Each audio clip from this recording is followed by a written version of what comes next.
So what we begin to see now is that the Bible is encoded with numerology all over the place.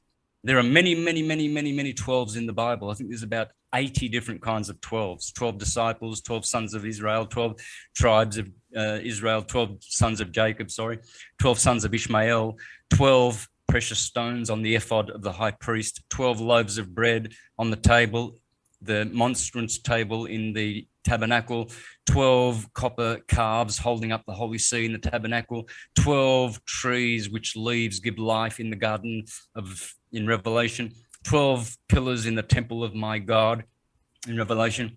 The list goes on and on. And Josephus, the Jewish historian, and Philo of Alexandria, who lived around the same historical supposed footprint of Jesus Christ, they said, those numbers in the Bible, when you see 12s everywhere and 7s, that's from the zodiac.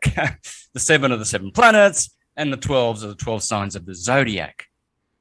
Right? This is why when Jesus walks on the circuit of Galilee, you go to Strong's Concordance and you look up circuit of Galilee, the zodiac of the Greeks. So Jesus, the Son, who walks on the ecliptic with his 12 disciples, Aries, Taurus, Gemini, now begins to make sense. Because why would the Son of God come and pick 12 of all numbers, a limited, exclusive set of 12? What if 14 said, look, no, 2 more came in and said, but Jesus, we want to follow you. We're great. We're apostles. Look at us. Look, we're equally as competent as those 12.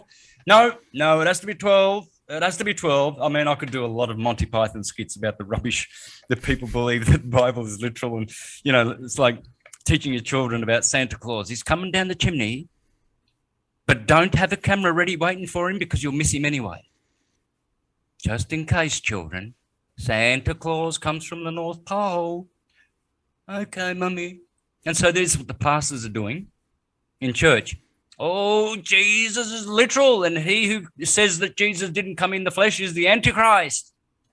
Who says that Christ did not come in the flesh, and the Word was made flesh. And they quote all these scriptures erroneously, right out of context, to prove their historical literal Jesus case, which is totally flawed, totally unrealistic, and totally stupid. Because a gospel is a gospel is a gospel is a gospel, and will never, ever, ever be history. If it were history, well, it would sound like a historical book, but it doesn't. It sounds like a fairy tale on steroids. But it doesn't mean it's not telling the truth. In the fairy tale, in the myth, is contained more truth than in a whole book or a whole library of books, in one myth. And that's why the Bible is stupendous, because when you unravel it, you begin to see the layers upon layers upon layers in that book. It is not a one-dimensional book. It's a spiritual book, which means it talks to you on all the levels which you are created. You have an emotional body, mental body, a spiritual body, alchemical, sexual, physical, celestial, causal, etheric. You're made up of many bodies, and the Bible caters to those bodies and teaches you that you are just that. God made flesh. That's why it says the Word was made flesh, because you are the sons of God. We are the sons of God. Hence, we are gods, as Jesus said. Did I not say, does it not say in the Psalms that I said to you, ye are gods? Why are you diminishing yourself then and you think you're a poor little humble sinner? It can't do anything good. You will do badness if you think that. But if you know and remember that you are from God and of God, and essentially God in quality but not quantity, then you'll get back on track. And then you'll respect yourself and God and others, because you will know your proper place in the universe, that you are not a mundane blob of meat.